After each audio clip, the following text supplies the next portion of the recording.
بسم الله الرحمن الرحيم.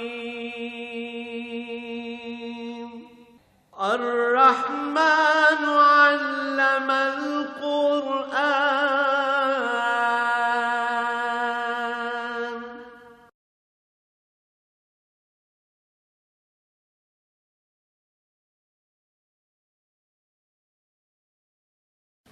الحمد لله رب العالمين والصلاة والسلام على حبيبه محمد وآله وصحبه أجمعين.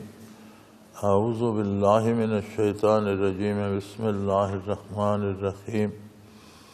وهو الذي أنشأ لكم السمع والأبصار والأفئدة قليلا ما تشكرون. وهو الذي ذرأكم في الأرض وإليه تحشرون. وهو الذي يحيي ويميت وله اختلاف الليل والنهار أفلا تعقلون. بل قالوا مثل ما قال الأولون. قالوا وإذا متنا وكنا ترابا وعظاما أئنا لمبعوثون. لقد وعدنا نحن وآباؤنا هذا من قبل إن هذا إلا أساطير الأولين. اللهم سبحانك لا علم لنا إلا ما علمتنا إنك أنت العليم الحكيم. مولاي صل وسلم دائما أبدا على حبيبك خير الخلق كلهم. رب اشرح لي صدري ويسر لي أمري واحلل عقدة من لساني يفقهوا قولي. رب زدني علما. اللهم صل على محمد النبي الأمي وآله وصحبه وبارك وسلم.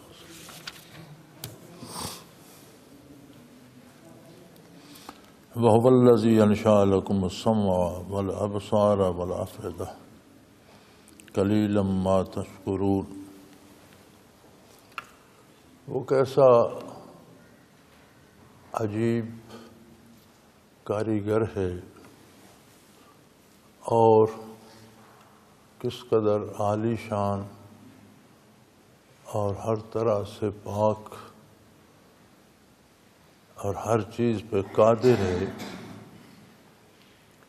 کہ اس نے خاکی ذرات کو کتنی مختلف صورتوں سے گزارا. براہ راست مٹی اڑ کر انسانی جسم نہیں بنتا. خاک کو اللہ کریم کتنی صورتوں میں ڈھالتے ہیں.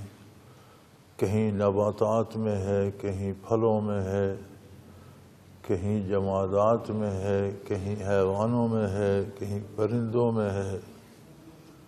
انہی خاکی ذرات کو مختلف صورتوں میں ڈھال کر پھر ان میں سے انسانوں کی غذا بنتی ہے. کہیں غلے میں ہے، کہیں چاول میں ہے، کہیں سبزی میں ہے. وہ ذرات جمع ہو کر والد کے پیٹ میں پہنچتے ہیں. آگے پھر مشین لگی ہوئی ہے. جو اجزاء والد کے جسم کا حصہ ہیں وہ الگ ہو جاتے ہیں، جو اولاد کے ہیں وہ اس کے صلب میں محفوظ ہو جاتے ہیں. ایک بڑا لمبا طریقہ کار ہے قدرت کا، اور ان خاکی ذرات کو کیسی کیسی صورتوں میں سے گزار کر لے آتی ہے. پھر اس نے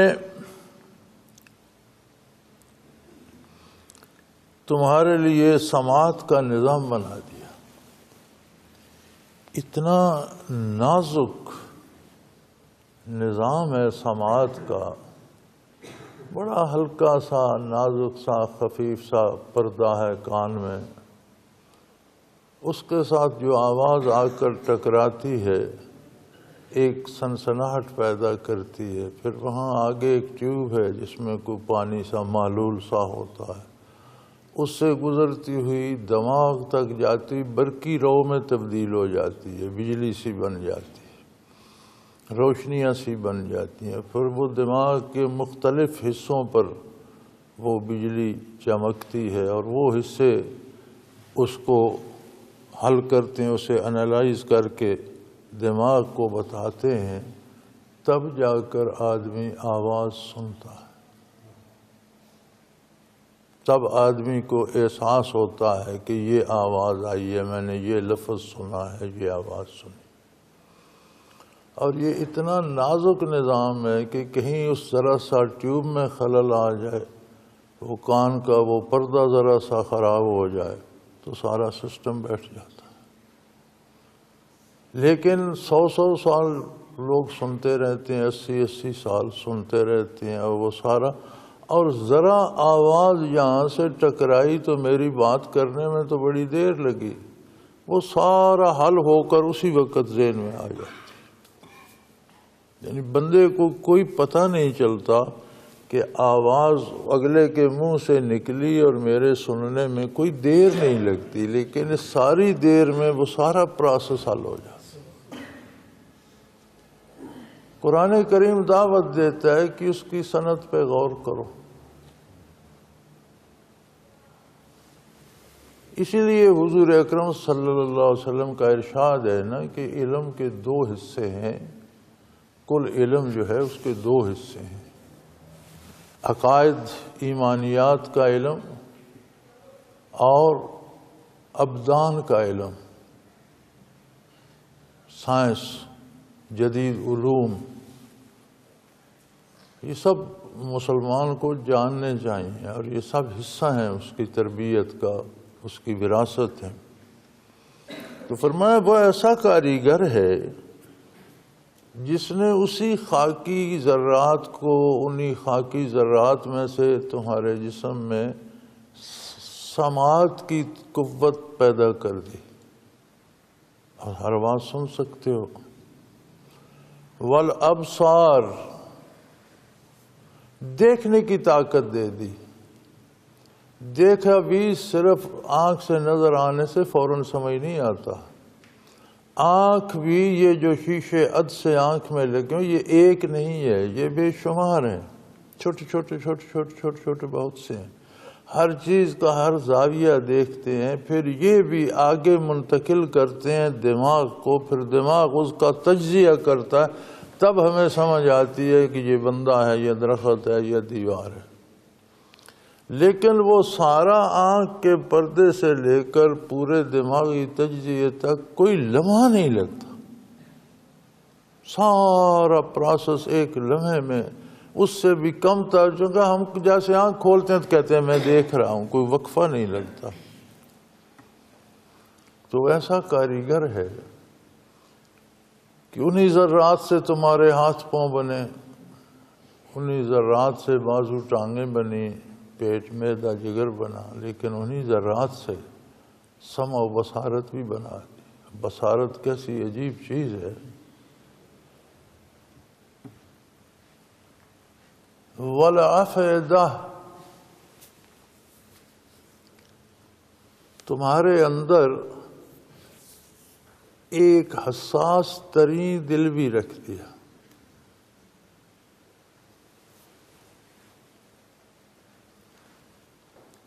دل بظاہر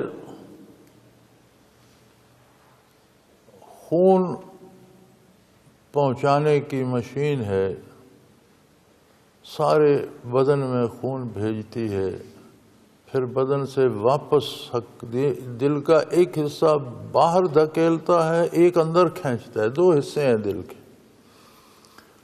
ایک حصہ خون باہر دھکیلتا ہے، دوسرا پھر اسے اندر کھینچتا ہے۔ باہر جو خون جاتا ہے وہ ایک ایک نس میں، باریک ترین نسیں، پھر جلد کے ایک ایک ذرے میں، وجود کے گوشت کے ایک ایک ذرے میں جاتا ہے، پھر دل کا دوسرا حصہ اسے واپس کھینچتا ہے، واپس آنے تک وہ میلا ہو چکا ہوتا ہے۔ پھر سانس کی آمد و رفت اور پھیپھڑے اور جگر کا کام ہے کہ اسے پھر آکسیجن دے کر صاف کرے، اور اس میں جو نائٹروجن بن گئی یا جو میل شامل ہوگی اسے باہر خارج کر۔ تو یہ پورا ایک نظام چلتا ہے، سانس کا، پھیپھڑوں کا، جگر کا، دل کی دھڑکن کا، تو تب جا کر ایک ایک ذرے، ایک ایک نس تک، حتیٰ کہ جلد کے خلیوں تک، اگر جلد میں کسی جگہ یہ میری یہ باریک نس کوئی ٹوٹ گئی، یہاں خون نہیں پہنچ رہا، یہ سیاہ ہو گئی۔ یہ کوئی ایک نس ٹوٹ گئی، یہ جلد جل گئی۔ اتنا باریک نظام ہے کہ جلد کے ایک ایک خلیے تک وہ جاتا ہے، بدن کے ایک ایک ذرے میں سرایت کرتا ہے۔ آپ دیکھتے ہیں جو جانور ذبح کر دیا جاتا ہے وہ تب تک اسے کاٹا نہیں جاتا جب تک خون بدن سے خارج نہ ہو جائے، اسے دم مسفوح کہتے ہیں اور وہ حرام ہے۔ لیکن جو قومیں ذبح نہیں کرتی، مشین سے کاٹ دیتی ہیں یا جھٹکا کر دیتے ہیں، ایک دم سے گردن کاٹ دی اور گوشت میں لگ گئے،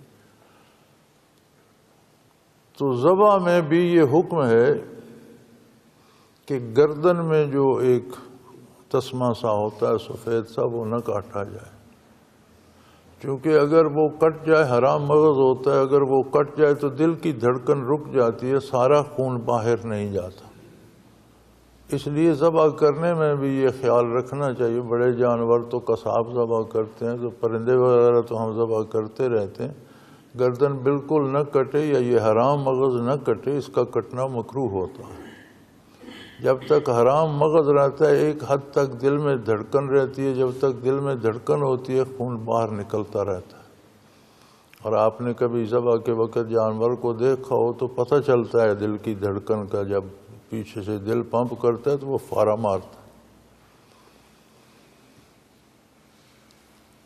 تو نس نس سے خون نکل جاتا ہے، لیکن جو لوگ ذبح نہیں کرتے اور خون نہیں نکالتے تو ان کا گوشت پکا ہوا بھی اگر ہو تو آپ چند بوٹیاں رکھ کر اس میں پلیٹ میں پانی ڈال دیں، تھوڑی دیر انہیں ہلائیں تو سارا پانی سرخ ہو جائے گا، ہر ذرے میں خون ہوتا ہے۔ آج مغرب میں بھی یہ طے ہوا ہے، قانوناً یہ ہو گیا ہے کہ جانور کا گلا کاٹ کر اسے لٹکا دو، جب تک خون آتا رہے اسے کھاؤ مت، سارا خون نکال کر پھر اس کی کھال اتارو اور اسے کاٹا جائے مشینوں میں، اس لیے کہ وہ جو خون کے اجزاء رہ جاتے ہیں گوشت میں وہ انسان کے لیے سخت مضر صحت ہے۔ تو چلو اللہ کا نام نہیں لیتے، لیکن اسلام کا طریقے ذبح تو آج سائنس کو بھی اپنانا پڑا۔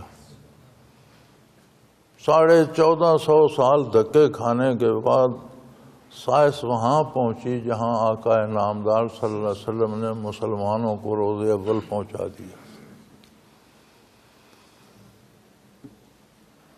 تو یہ کام تو دل کا ہے جو ایک گوشت کا لوتھڑا ہے، اسے قلب کہتے ہیں عربی میں، اور قرآن میں اس کے بارے کتنی دفعہ یہ لفظ قلب استعمال ہوا ہے، کاف لام بے۔ یہ افیدہ کیا ہے؟ اسے افیدہ کو انگریزی میں سیٹل ہارٹ کہتے ہیں، سائنس بھی مانتی ہے اسے، اور مفسرین کرام فرماتے ہیں، علماء حق بتاتے ہیں کہ یہ ایک لطیفہ ربانی ہے جو اس پمپنگ مشین کے اندر ہے۔ لطیف اس شے کو کہتے ہیں جو سمع و بصارت کی قید میں نہ آئے، جسے ہم دیکھ نہ سکیں وہ چیز لطیف ہے، جسے ہم سن نہ سکیں وہ آواز لطیف ہے۔ تو ایک نظر نہ آنے والا لطیفہ ربانی ہے جو نور ہے، وہ بھی اسی دل کے اندر رکھا گیا۔ اللہ کریم فرماتے ہیں میری تخلیق دیکھو، انہی ذرات سے جن سے تمہارے پاؤں بنے، ناخن بنے، سر کے بال بنے، سر بنا۔ روز ناخن تم ہر ہفتے کاٹ دیتے ہو، بال کاٹ دیتے ہو، پھر آ جاتے ہیں، سب کچھ اسی سے بنا، لیکن یہ نازک ترین دل اور اس کے اندر وہ لطیفہ ربانی بھی انہی ذرات سے یہ دل کی کوٹھڑی بنا کر جو اتنا کام کر رہی ہے کہ ماں کے پیٹ سے سب سے پہلا کام وجود کا جو حصہ شروع کرتا ہے وہ دل ہے۔ اعضاء مکمل بعد میں ہوتے ہیں، دماغ بعد میں بنتا ہے، آنکھیں کان بعد میں بنتے ہیں، پہلے دل بنتا ہے اور روز اول سے دھڑکنا شروع کر دیتا ہے اور اس کے خون سپلائی کرنے سے باقی اعضاء و جوارے بنتے رہتے ہیں۔ ماں کے پیٹ سے شروع ہو کر لبے گور تک رکتا نہیں، کوئی سستانے کا موقع نہیں ہے اس کا۔ جب رکتا ہے تو زندگی ختم ہو جاتی۔ اب اس کے اندر ایک لطیفہ ربانی رکھ دیا، افئدہ، دل کی گہرائی میں کوئی چیز ہے۔ نبی صلی اللہ علیہ وسلم نے فرمایا کہ انسانی بدن میں گوشت کا ایک لوتھڑا ہے، اگر وہ صحیح رہے تو سارا بدن صحیح رہتا ہے۔ اذا صلح صلح الجسد کلہ، اگر وہ لوتھڑا ٹھیک رہے تو سارا بدن ٹھیک رہتا ہے۔ وَإِذَا فَسَدَ فَسَدَتِ الْجَسْدُ كُلُّهُ، اگر وہ خراب ہو جائے تو سارا بدن خراب ہو جاتا ہے۔ وَكَمَا قَالَ رسول اللہ صلی اللہ علیہ وسلم، فرمایا أَلَا وَهِيَ الْقَلْبُ، یہاں حضور نے لفظ قلب استعمال فرمایا چونکہ اسی قلب کے اندر افئدہ ہے، یہ دل ہے دھڑکنے والا۔ اب اس کے دو شعبے ہو گئے کام کے، ایک شعبہ تو ہو گیا خون پہنچانے کا، اگر وہ صحیح رہے تو بدن کی جسمانی صحت صحیح رہے گی۔ دوسرا شعبہ ہو گیا وہ نورانی لطیفہ ربانی جو ہے، اگر وہ صحیح رہے تو انسان کا عقیدہ، ایمان اور کردار صحیح رہے گا۔ تو جہاں خرابی دل میں آئی وہاں باقی عمارت تباہ ہو جائے گی۔ اگر وہ سمت صحیح نہ رہی، اب ہر دل میں دیا بھی ہے، اس میں تیل بھی ہے، اس میں بتی بھی ہے، یہ افئدہ ہے، لیکن کیا وہ چراغ از خود روشن ہو جائے گا؟ ہرگز نہیں، اسے نور نبوت کی روشنی چاہیے۔ جب اللہ کے نبی کے ساتھ کوئی ایمان لاتا ہے تو وہ چراغ روشن ہو جائے۔ جب چراغ جل اٹھتے ہیں تو پھر ان کی حفاظت کرنا پڑتی ہے، کوئی ایسا جھونکا ہوا کا نہ آئے جو اسے بجھا دے، اس کی بتی خراب نہ ہو جائے، اس میں تیل ختم نہ ہو جائے۔ جس طرح دل دھڑکتا ہے، زندگی کی نمو ہوتی ہے، انسان پیدا ہوتے ہی بھوک کے لیے تڑپ اٹھتا ہے۔ ماں کے پیٹ میں تو اللہ کریم نے نظام کر رکھا تھا، ماں کی غذا سے اس کو غذا مل رہی تھی۔ پیدا ہوتے ہی جانور کا بچہ ہو، انسان کا ہو، بھوک لگ جاتی ہے اسے، کھانے پینے سے اس کا جسم توانا ہوتا ہے، وہ بڑھتا ہے، پھلتا پھولتا ہے، جوان ہو جاتا ہے، طاقتور ہوتا ہے، عقل مند ہوتا ہے، دانا و بینا ہوتا ہے۔ اسی طرح یہ دل کا چراغ نور ایمان سے جلتا ہے تو یہ اس کا بچپن ہے۔ پھر حسن کردار اس کی تربیت کرتا ہے، وہ اس کی غذا بھی ہے، اس کی دوا بھی ہے۔ جتنا کوئی شریعت پہ عمل کرتا ہے اور جتنے خلوص سے کرتا ہے، اتنی اس کی دوا اور غذا خالص ہوتی جاتی ہے اور وہ بھی پلتا بڑھتا جوان ہوتا جاتا ہے۔ اگر ساتھ وہ بھی جوان ہو جائے تو جسم کو بھی منور کر دیتا ہے، اسے برائی سے نفرت ہو جاتی ہے، نیکی سے محبت ہو جاتی ہے، اس کا کردار سنور جاتا ہے، اور یہ ہے مومن کی زندگی اور مکمل زندگی۔ اب اگر کسی نے مسلمانوں کے گھر پیدا ہوا، کلمہ سنا، کلمہ پڑھ لیا، اللہ قبول فرمائے اس کا اسلام بھی، پھر ساری زندگی پرواہ نہیں کی، حلال حرام کی تمیز نہیں رکھی، پاک پلید کو نہیں دیکھا، جائز ناجائز کو نہیں دیکھا، عبادات ترک کر دی، معاملات ترک کر دیے، تو پھر یہ چراغ دھیما پڑتا جاتا ہے اور کبھی بجھ بھی جاتا ہے۔ ہم جب چھوٹے تھے، پاکستان نہیں بنا تھا، تو یہ متعدد فرقے نہیں تھے۔ ہم سے بہت پہلے کی بات تو بہت اچھی ہوگی، مسلمانوں میں فرقہ بندیاں بہت کم تھیں، کوئی مذہبی لڑائی نہیں ہوتی تھی۔ ہم نے اپنی زندگی میں دیکھا، عجیب بات ہے، اب ایک گھر میں 5-6 افراد ہیں تو فرقے بھی 5-6، ماں ایک اور عقیدے پر ہے، باپ ایک اور نظریے پر ہے، بیٹا اور پر ہے، بہو اور پر ہے، بیٹی اور ہی کوئی سوچ رہی ہے۔ یہ کیا ہو گیا ایک دم سے؟ ایک بندہ مسلمانوں کے گھر میں پیدا ہوتا ہے، سادہ سا اسلام لوگوں کو آتا تھا، اللہ ایک ہے، حضرت محمد صلی اللہ علیہ وسلم اللہ کے نبی ہیں، اللہ کے سارے نبی سچے تھے، قرآن اللہ کی کتاب ہے، موت پر حق ہے، قیامت کو حساب کتاب ہوگا، برزخ میں جزا و سزا ہے، فرشتے ہیں۔ یہ سادہ سی 5-7 چیزیں ہر مسلمان کو یاد ہوتی تھیں، نماز ادا کرنی ہے، روزہ رکھنا ہے۔ میں زندگی میں غالباً 3 بار دیکھ چکا ہوں گرمیوں کے روزے۔ ہم بہت چھوٹے تھے پہلی دفعہ جب گرمیوں میں روزے آئے، تو لوگ فصلیں بھی کاٹتے تھے، فصلیں گہتے بھی تھے، کام بھی سارا کرتے تھے، روزہ بھی رکھتے تھے، سخت گرمی ہوتی۔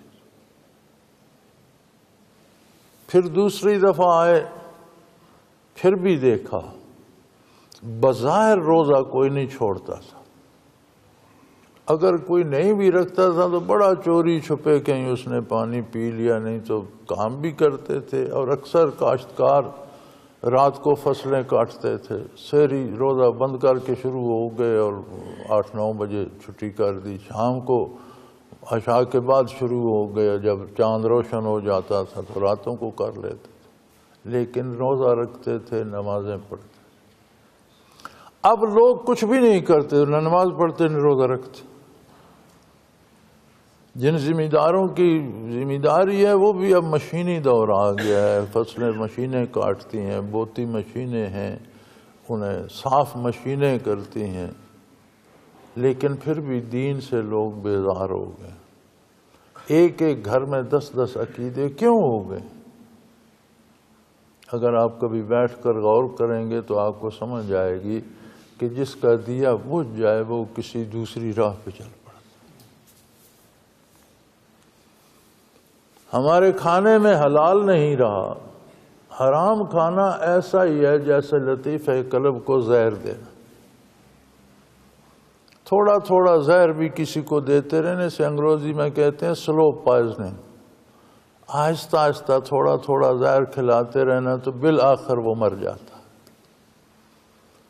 یہ جو حرام کی کمائی اور ناپاک غذا ہے، یہ جب تھوڑی تھوڑی کھاتے رہتے ہیں نا تو رفتہ رفتہ رفتہ رفتہ وہ دیا بجھ جاتا ہے۔ اسی طرح نظریات و عقائد میں جب غیر شرعی تبدیلیاں آتے ہیں اور ہم بدعات اپنا لیتے ہیں اور رسومات دین کو چھوڑ کر رواجات میں کھو جاتے ہیں تو وہ چراغ بجھ جاتا ہے۔ جس کا چراغ بجھ جائے اس کا جدھر جی چاہے منہ اٹھا کے چل دے، اسے کسی دلیل کی کیا ضرورت ہے؟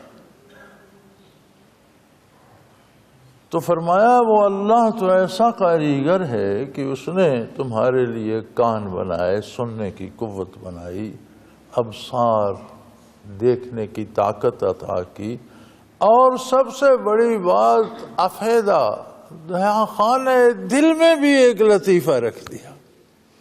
خود دل اتنا مطلب اہم جز اور اہم پرزہ ہے، اس کے اندر پھر روح کی جس طرح جسم کو تربیت کے لیے، زندگی کے لیے دل کی ضرورت ہے، قلب کی ضرورت ہے کہ وہ صحت مند ہو اور خون پمپ کرتا رہے، صاف کرتا رہے، اسی طرح روح کو بالیدگی کے لیے افیدہ کی ضرورت ہے کہ اس میں نور بڑھتا رہے. وہ نور روشن ہوتا ہے نبی پر ایمان لانے سے، اور اس میں تیل اور بتی ٹھیک ہوتی رہتی ہے نبی کا اتباع کرنے سے. دین پر عمل کرنے سے وہ بھی طاقتور ہوتا رہتا ہے. جس طرح بدن بڑھتا ہے وہ بھی جوان ہوتا جاتا ہے. بدن پہ بڑھاپا آ جاتا ہے، بڑھاپے میں اس پہ اور جوانی آتی ہے،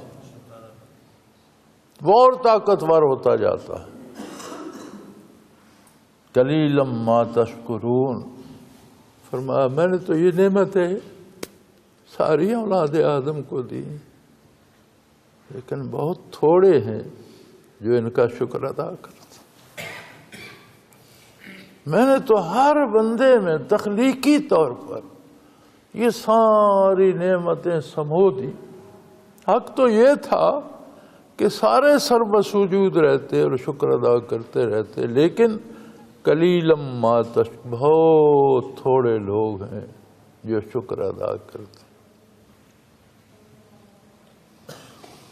وَهُوَ الَّذِي ذَرَأَكُمْ فِي الْأَرْضِ، وہی جس زمین پہ تم نازاں ہو، جن گھروں پہ تم فرحاں ہو، جن محلوں پہ تمہیں ناز ہے، جس قوت حکمرانی میں تم ڈوبے ہوئے ہو، جس کا تمہیں نشہ ہے، جس دولت پہ تمہیں بڑا فخر ہے، یہ سب کچھ تم نے کہاں سے لیا؟ یہ کسی نے دیا ہے تمہیں.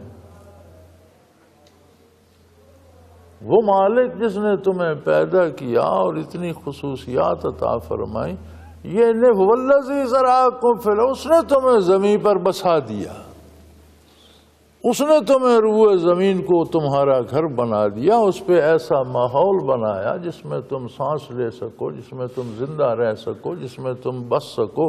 اس میں ایسے وسائل بنائے جس میں تمہاری ضروریات کی ہر چیز سمو دی، تمہاری غذا بھی، خوراک بھی، لباس بھی، دوا بھی، ہر چیز ان نباتات میں اور ان پودوں میں اور ان درختوں میں اور جانوروں میں سمو دی اور تمہیں زمین پر بسایا. والذی ذرأکم فی الارض، وہی قادر مطلق ہے جس نے تمہیں زمین پہ بسایا ہے.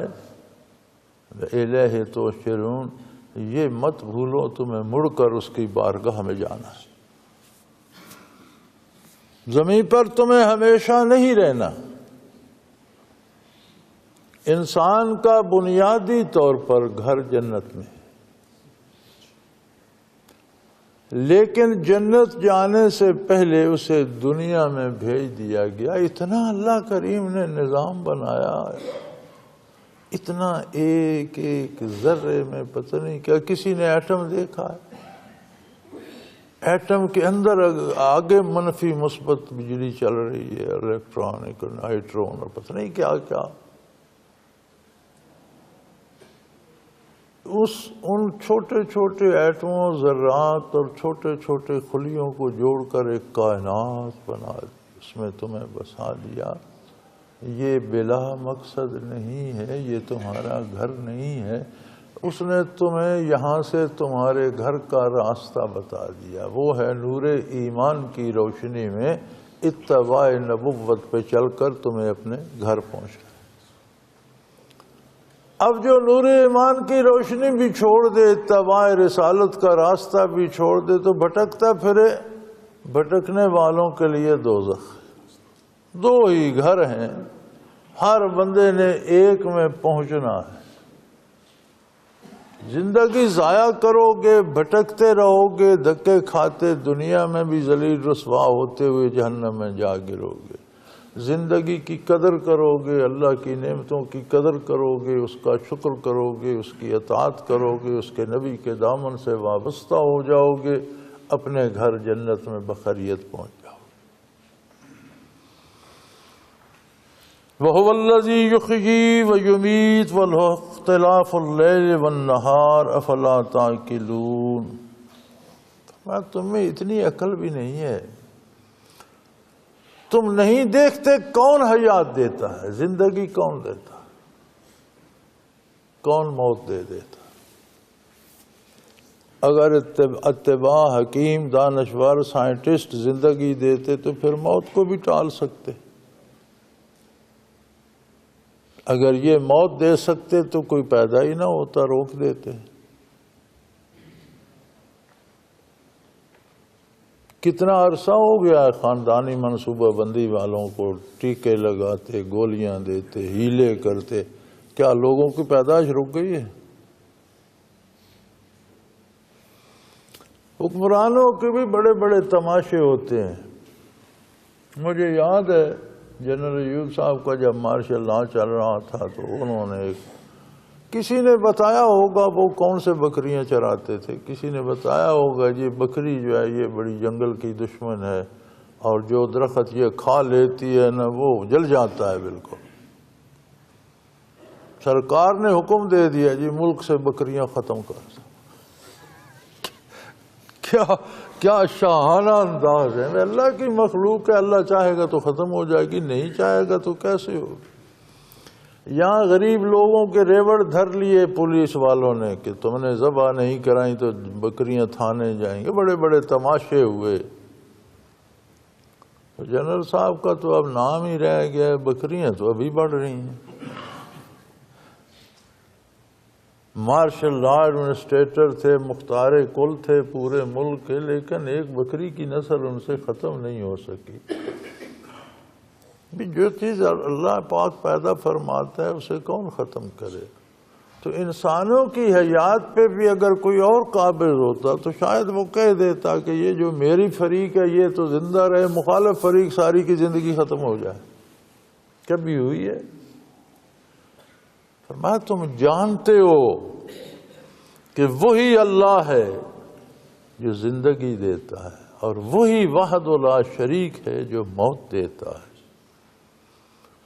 اور اسی کی قدرت کاملہ سے رات اور دن میں اختلاف ہے. تمہاری زندگی بنی ہوئی ہے، اگر دن ہی چلا جاتا تو تم کیا کرتے، اگر رات ہی چلی جاتی تو تمہاری زندگی کیسی ہوتی، ذرا سوچو. اتنا بڑا نظام اس نے بنایا، سورج، چاند، ستارے، سیارے، زمین. جب وہ سماوی کو بھر دیا، بڑے عرصے سے لگے ہوئے سائنسدان کہ زمین و آسمان کے درمیان کتنی کہکشائیں ہیں. کہکشاں کہتے ہیں اربوں کھربوں ستاروں کے جھرمٹ کو. کہکشاں فارسی کا لفظ ہے. کہہ سے مراد گھاس ہے، کشاں گھسیٹنا. جیسے زمین پہ گھاس کا گٹھا گھسیٹا جائے نا تو مختلف لکیریں اس طرح ستاروں کی وہ بنی ہوئی ہوتی ہے، اسے کہکشاں کے. تو میں اگلے دن بھی ایک سائنسدان کو پڑھ رہا تھا، وہ کہتا ہے جی کروڑوں اربوں کہکشائیں ہیں جو ابھی تک دریافت نہیں ہوئی، اور آج تک کسی ایک کہکشاں کے ستارے گنے نہیں جا سکے. سائنس جو کر سکی ہے وہ یہ ہے کہ اس سے آگے ایک کہکشاں اور بھی ہے. آگے کتنی ہے یہ اللہ کریم جانے، اور جو دریافت ہوئی ہیں ان میں کتنے ستارے ہیں کوئی نہیں گن سکا. یہ کتنی کائنات بنائی. اس ساری کا ماحصل یہ ہے کہ ان سورج، چاند، ستاروں، سیاروں، کہکشاؤں کی پوری توجہ زمین پر ہے. اس کے اثرات سے سمندر سے بھاپ اٹھتی ہے، بادل بنتے ہیں، بارشیں برستی ہیں. ان کی گرمی سردی سے رویدگی ہوتی ہے، بیج پھوٹتے ہیں، سبزیاں بنتی ہیں. اسی نظام کا حصہ ہے جانوروں کی پیدائش، اسی نظام کا حصہ ہے انسانوں کی پیدائش. کیا انسانوں کی پیدائش کے لیے گھنٹے، دن، راتیں گنی نہیں جاتی؟ اس کی تو موت کے بھی شمار ہو جاتے ہیں کہ یہ فلاں تاریخ کو فلاں سال پیدا ہوا تو فلاں تاریخ کو فلاں سال مر گیا. تو یہ رات دن کا ایسا نظام جس میں پتہ نہیں کب سے ہے، اس میں کوئی خرابی نہیں آئی، کوئی چندہ نہیں کرتا، اس کی مرمت کی ضرورت نہیں پڑتی.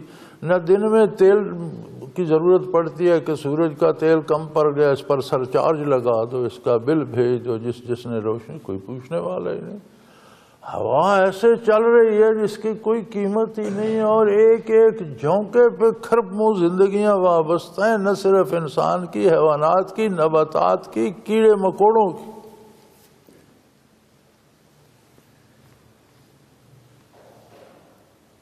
افلا تعقلون، کیا تم نے اتنی عقل بھی نہیں ہے؟ تم نے کبھی نہیں اس کی عظمت کے بارے سوچا؟ اس کائنات کو دیکھ کر، اس جہان کو دیکھ کر، ان شب و روز کو دیکھ کر، اپنے آپ کو دیکھ کر، اپنے اعضاء و جوارح اور اپنی تخلیق پہ غور کر کے کبھی تم نے یہ نہیں سوچا کہ وہ کیسا پروردگار ہے جو عظیم ہے، جس کا کوئی ثانی نہیں، کوئی شریک نہیں؟ بل قالوا مثل ما قال الاولون، فرمایا انسان آسان راہیں تلاش کرتا ہے، جو پہلوں نے کہہ دیا وہی کہہ دیا، چلو یہ آسان راستہ ہے، نہ غور کرنا پڑا، نہ سوچنا پڑا، نہ کوئی تبدیلی کرنی پڑی، نہ اپنا کردار درست کرنا پڑا، نہ نظریات درست کرنے پڑے۔ جو باپ دادا کہتے تھے جی وہ ٹھیک ہے، بزرگ یہ کہتے تھے۔ بزرگ تو تمہارے ایمان رکھتے نہیں تھے، کفار کو خطاب ہے، تمہارے بزرگ تو کافر تھے اور جاہل تھے۔ قالوا اذا متنا وكنا ترابا وعظاما، جب ہم مر جائیں گے تو مٹی ہو جائیں گے، گوشت گل سڑ کے خاک ہو جائے گا، ہڈیاں بکھر جائیں گی، خاک اڑتی پھر رہی ہوگی ہڈیوں کی۔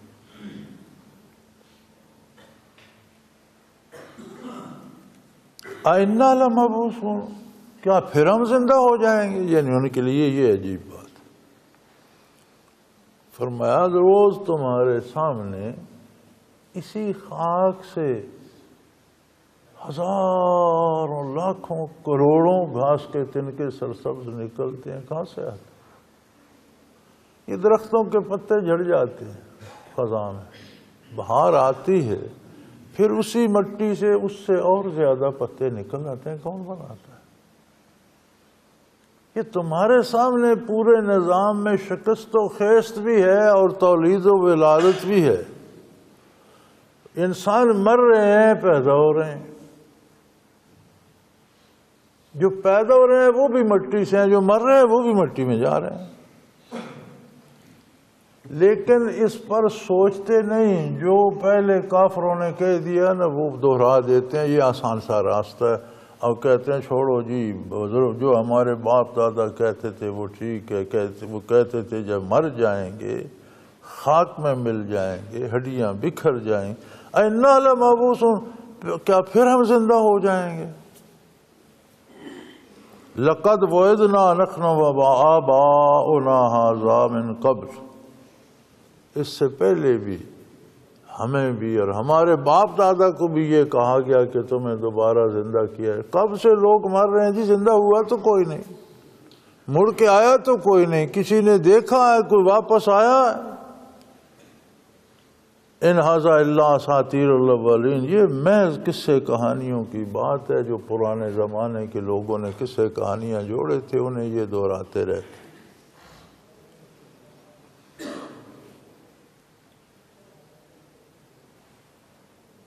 اب بڑی عجیب بات یہ ہے کہ قرآن کریم نے دوسرا انداز، خوبصورت انداز اختیار فرمایا ان سے پوچھئے، یہ جو کہتے ہیں کہ کوئی نہیں واپس آیا، آج تک کسی نے کوئی دیکھا ہو، ظالم ہو، اللہ نے ایک وقت مقرر کیا ہے، ایک دیا ہے، فرمایا سب جگہ انتظار میں بیٹھتے جا رہے ہیں، جب قیامت کا وقت ہوگا سارے آ جائیں گے، تم بھی آ جاؤ گے۔ فرمایا ذرا ان سے پوچھو، اے میرے حبیب ان کافروں سے پوچھو، قل لمن الارض ومن فیہا ان کنتم تعلمون، ذرا یہ تو بتاؤ یہ زمین اور اس میں یہ سارے عجائبات یہ کس کے ہیں، کس نے بنا دیے؟ اب کفر کی مجبوری یہ ہے کہ آخر اسے ایک طاقت ماننا پڑتی ہے جو پیدا کرنے والی ہے اور جس کو کسی نے پیدا نہیں کیا، کیونکہ تسلسل آ جاتا ہے نا جی، یہ چیز کس نے بنائی؟ جی مستری نے بنائی، مستری نے کس سے بنائی؟ لکڑی سے، لکڑی کہاں سے آئی؟ درخت سے، درخت کہاں سے آیا؟ زمین سے، زمین کہاں سے آئی؟ کس نے بنائی؟ پھر مستری کون ہے؟ اسے کس نے بنایا؟ پھر آخر ایک طاقت اگر کہیں جی اللہ نے بنایا تو اللہ کو کس نے بنایا؟ وہ اپنے آپ قائم ہے، اسے کسی نے، یہ عقل کو یہ ماننا پڑتا ہے، اور یہ ایمان نہیں ہے۔ ایمان یہ ہے کہ اللہ کو ویسا مانا جائے جیسا اللہ کا نبی صلی اللہ علیہ وسلم ماننے کا حکم دیتا، اس کی ذات بھی ویسی مانی جائے، اس کی صفات بھی ویسی مانی جائے، ورنہ تو بالآخر تھک ہار کر عقل کو ایک ایسی طاقت ماننا پڑتی ہے جو سب کو پیدا کرتی ہے اور جسے کوئی پیدا نہیں کرتا، جو از خود ہے، اس کا نام اللہ رکھے، رام رکھے، کوئی اور رکھے۔ تو فرمایا ان سے سوال کیجئے، فرمائیے قل من رب السماوات السبع و رب العرش قل لمن الارض ومن فیہا ان کنتم تعلمون۔ اگر تمہیں کچھ دانش ہے، علم ہے، کچھ چیزیں جانتے ہو، کچھ خبر ہے تو بتاؤ یہ زمین اور اس میں جو کچھ یہ عجائبات ہیں کس کی ہے؟ سیقولون للہ، انہیں کہنا پڑے گا کہ یہ اللہ کی، اور کوئی جواب ہی نہیں بنتا، مجبوراً ماننا پڑے گا۔ قل افلا تتقون، تو فرمائیے افلا تذکرون، تو فرمائیے کیا تم پھر نصیحت حاصل نہیں کرتے؟ تو تم خود جس کی مخلوق ہو، ساری کائنات جس کی مخلوق ہے، جس سے فائدہ حاصل کر رہے ہو، جس میں زندگی بسر کر رہے ہو، اس کی نافرمانی کرو گے اور اس کی فرمانبرداری نہیں کرو گے؟ تمہیں کوئی عقل نہیں ہے؟ تمہیں نصیحت نہیں آتی؟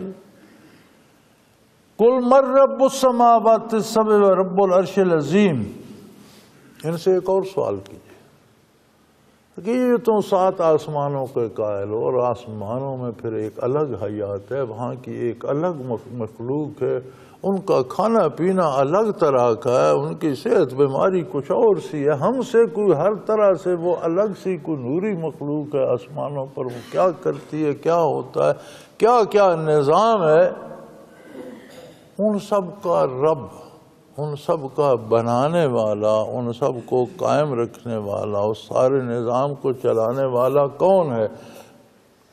کون ہے؟ عرش عظیم کا رب۔ عرش عظیم سیکریٹریٹ ہے کائنات کا، سارے فیصلے اللہ کی طرف سے عرش پہ نازل ہوتے ہیں اور تمام احکام فرشتوں کو وہاں سے تقسیم ہوتے ہیں۔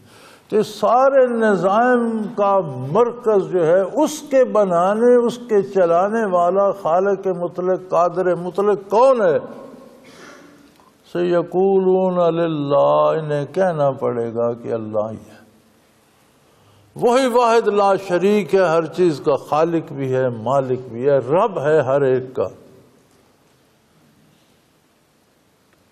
قل افلا تتقون، پھر انہیں کہہ دیجئے کہ تمہیں اللہ سے حیا نہیں آتی، تمہیں اس کی عظمت کا کوئی ادراک نہیں ہوتا، تم اس سے مخالفت کرنا چاہتے ہو، اس کی نافرمانی کرنا چاہتے ہو۔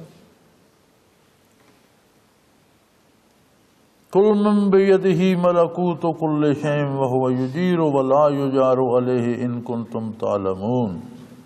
دیکھیں ہر آیت کے ساتھ ان کنتم تعلمون، اگر تم کچھ علم رکھتے، یعنی کفار میں بھی ان پر سوال کیا جاتا ہے جنہیں کو الف بے جیم آتا ہے۔ اس کا مطلب ہے کہ علوم ظاہری بھی انسان کی ضرورت ہے اور مسلمان کی ضرورت ہے، اور جب تک علوم نہیں ہوتے اس سے جو سمجھ اہل علم کو ہوتی ہے عظمت باری کی، وہ ان پڑھ کو نہیں ہو سکتی، اس طرح سے نہیں سمجھ سکتی۔ تو علم دینی تو ضرورت ہے ہی، علم دنیا بھی ضروری ہے۔ تو فرمایا پھر ان سے پوچھئے میرے حبیب، یہ آسمانوں، عالم بالا، زمین، سمندر، خشکی، تری، فضا، سورج، ان سب کی حکومت کس کے پاس ہے؟ کون ایسا ہے جس نے سورج کو، سیاروں کو، ستاروں کو اپنی اپنی جگہ پہ اپنے اپنے مدار میں چلا رکھا ہے؟ ایک سیارہ، ایک ستارہ اپنے مدار سے ہٹ جائے، ساری دنیا تباہ ہو، سارا نظام تباہ ہو جائے، ایک ایک سے ٹکرائے، اگلا اگلے سے، اگلا اگلے سے، سب کچھ تباہ ہو جائے۔ صدیاں بیت گئیں، پتہ نہیں کروڑوں سال بیت گئے۔ انسانی تاریخ حتمی طور پر معلوم نہیں، تو کوئی ضروری تو نہیں انسان کائنات پہ پہلے، انسان سے اربوں سال پہلے یہ زمین و آسمان ستارے سیارے چل رہے ہیں۔ خود سائنس کہتی ہے کہ کسی سیارے، کسی ستارے کی گردش میں رائی برابر فرق بھی آنا شروع ہو جائے، کمی بیشی، تو کائنات کو تباہ کر۔ ہر چیز اپنے اپنے مدار، اپنے مقررہ راستے، اپنے مقررہ وقت کے مطابق چل رہی ہے۔ فرمایا ان سب کا اختیار، ملکوت، حکومت کس کے پاس ہے؟ وَهُوَ يُجِيرُ وَلَا يُجَارُ عَلَيْهِ، اور یہ ظاہر ہے کہ اس کا حکم مانا جاتا ہے، اس کو حکم دیا نہیں جا سکتا، اس کی بات مانی جاتی ہے، اس سے بات منوائی نہیں جا سکتی۔ یہ اللہ کے اوصاف میں سے ہے کہ آپ کو اللہ کی بات ماننا ہے، اپنی بات منوانا نہیں ہے۔ کائنات کی ہر شے اس کا حکم مانتی ہے، اس سے اپنی بات منواتی نہیں ہے۔ یہ میں ان لوگوں کو کہہ رہا ہوں جن کے خطوط آتے ہیں، جی میں نے روزے بھی رکھے، حج بھی 5 کیے ہیں، عمرے 15 کر لیے ہیں، نمازیں بھی پڑھتا ہوں، میری دعا قبول نہیں ہوتی۔ پھر آپ دعا کے قائل تو نہ ہوئے، آپ تو دعا کو حکم سمجھتے کہ میں نے کہہ دیا یہ ہو جانا چاہیے، یہ حکم ہوتا ہے، یہ دعا نہیں ہوتی۔ دعا ایک عاجزانہ درخواست ہوتی ہے، اور دعا کی خصوصیت یہ ہے کہ دعا کے تو فعل بندے کو اللہ کی بارگاہ میں حاضری اور اللہ سے شرف ہم کلامی نصیب ہو جاتا ہے۔ کام جیسا وہ چاہے ہوگا، جیسا آپ چاہیں ایسا نہیں ہوگا۔ اگر آپ کی خواہش کے مطابق ہوگے تو یہ نہ سمجھیں میری خواہش کے مطابق ہوا، وہ کرنا ایسا ہی چاہتا تھا، آپ کے دل میں خواہش اس کے مطابق آ گئی، آپ کی آرزو اس کے مطابق ہو گئی، آپ کی خواہش اس کے احکام میں تبدیلی نہیں کر سکتی۔ لہذا دعا کرنا عبادت ہے، منوانا ضروری نہیں ہے۔ دعا کرنا خود ایک بڑی سعادت ہے۔ کتنا خوش نصیب ہے وہ شخص کہ جس کو ذرا تکلیف ہوتی ہے تو اللہ کو پکارتا ہے، ذرا ضرورت ہوتی ہے تو اللہ کو یاد کرتا ہے، ذرا سی بات کرنی ہوتی ہے تو اللہ سے بات کر لیتا ہے، تو کتنا خوش نصیب ہے وہ شخص۔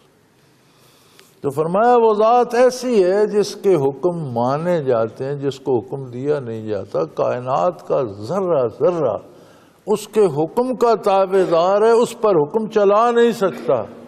ان کنتم تعلمون، اگر کچھ علم رکھتے ہو تو، اگر تم نے کچھ غور فکر کیا ہے، کچھ الف بے دال پڑھا ہے تو تمہیں پتہ ہوگا۔ سیقولون للہ، پھر یہی کہیں گے کہ وہ اللہ ہی کی ذات۔ قل فأنا تسحرون، تو آپ فرمائیے پھر یہ تم پر کسی نے جادو کر دیا؟ وہ اتنا کچھ تو سارے جانتے ہو کہ پیدا بھی اللہ کرتا ہے، نظام بھی اس نے بنایا ہے، زمین آسمان بھی اس کے ہیں، ہر چیز کا خالق مالک قادر وہی ہے، پھر اس کی نافرمانی کرتے تو کیا تم پر کوئی جادو ہو گیا ہے؟ فَأَنَّىٰ تُسْحَرُونَ، پھر تم کہاں کس جادو میں کھو گئے ہو؟ بل آتیناہم بالحق وَإِنَّهُمْ لَكَاذِبُونَ، اللہ کے فرماتے ہیں ہم نے تو ان تک حق پہنچایا، انبیاء مبعوث فرمائے، کتابیں نازل فرمائیں، ان تک حق کا پیغام، اور یہ ساری دلیلیں، یہ جتنی بحث گزر چکی ہے، یہ ایک ایک بندے کو سمجھائیں۔ وَإِنَّهُمْ لَكَاذِبُونَ، یہ اب جھوٹ بولتے، جب یہ جانتے ہیں کہ ہر چیز اللہ نے بنائی، پھر اللہ کے احکام کی مخالفت کیوں کرتے، پھر جھوٹ بولتے۔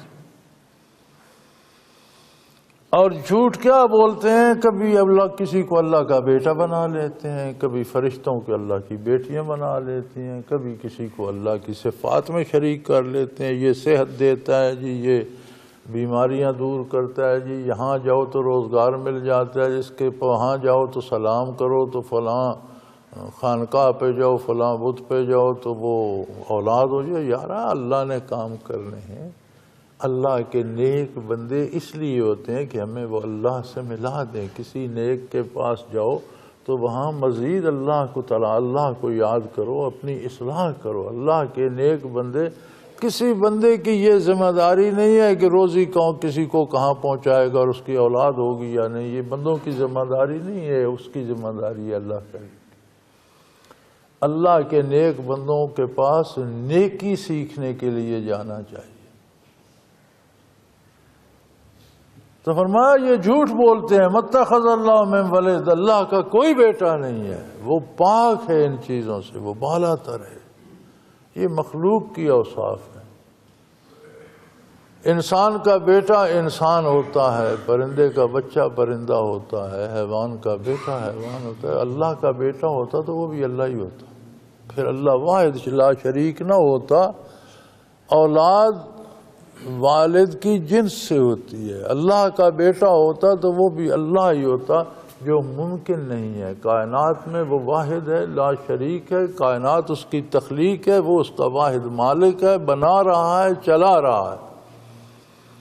متخذ اللہ من ولد، اللہ کا کوئی بیٹا نہیں ہے. ما کان معہ من الہ، اور اس کے ساتھ کوئی دوسرا بھی معبود نہیں ہے جن کو پوجا کرتے اور جن کے سامنے ماتھے ٹیکتے اور جن کے نام کی نیازیں دیتے ہو. یہ اللہ کی الوہیت میں شریک نہیں ہے. وہ واحد ہے، لا شریک ہے.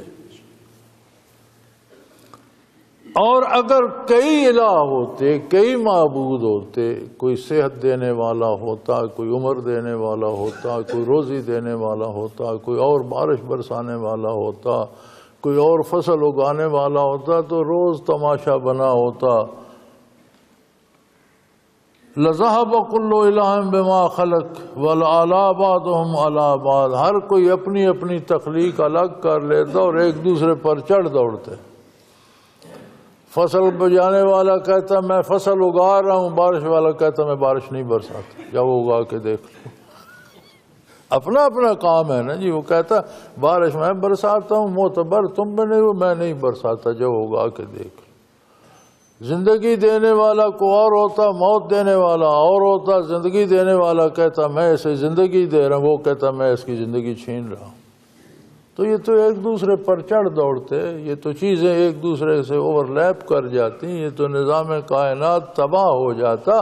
وہ ایک ہے، واحد ہے، لا شریک ہے، جو سارے فیصلے کرتا ہے. اس کے فیصلوں میں کوئی شریک نہیں ہے، کسی کو اس کا شریک مت بناؤ.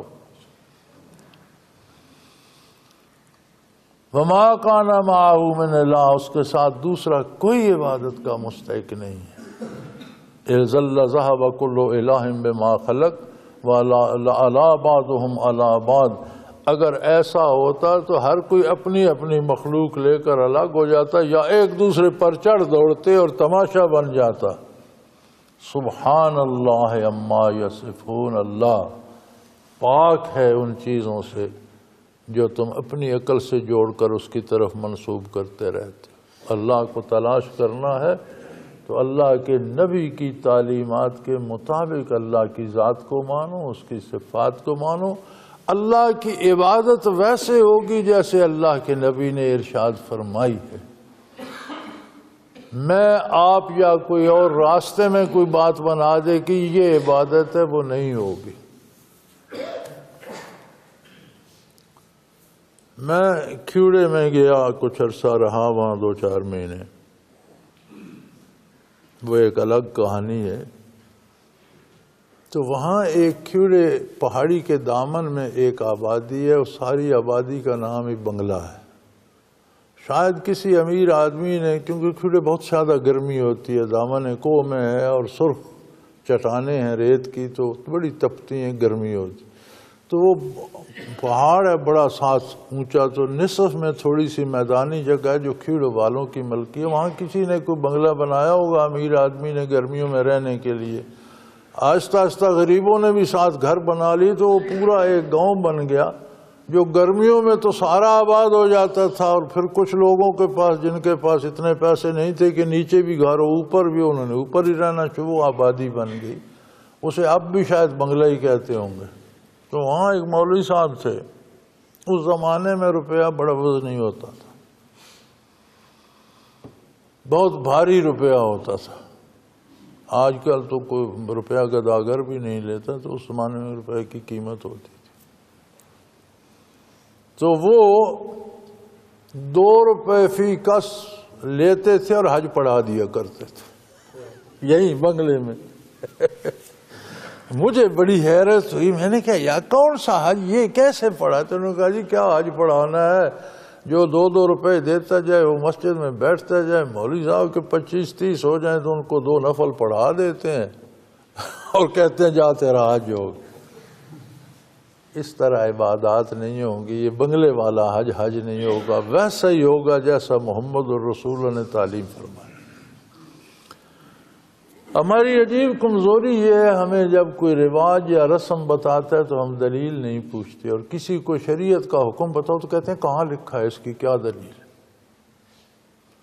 اور شریعت کا حکم بتایا جائے تو آج کل لوگ کہتے ہیں یہ نئی بات ہے. یعنی شریعت سے ہم اتنے دور جا چکے ہیں کہ شریعت کی بات ہمیں نئی لگتی ہے، رسومات ہمیں باپ دادا کی وراثت لگتی ہیں.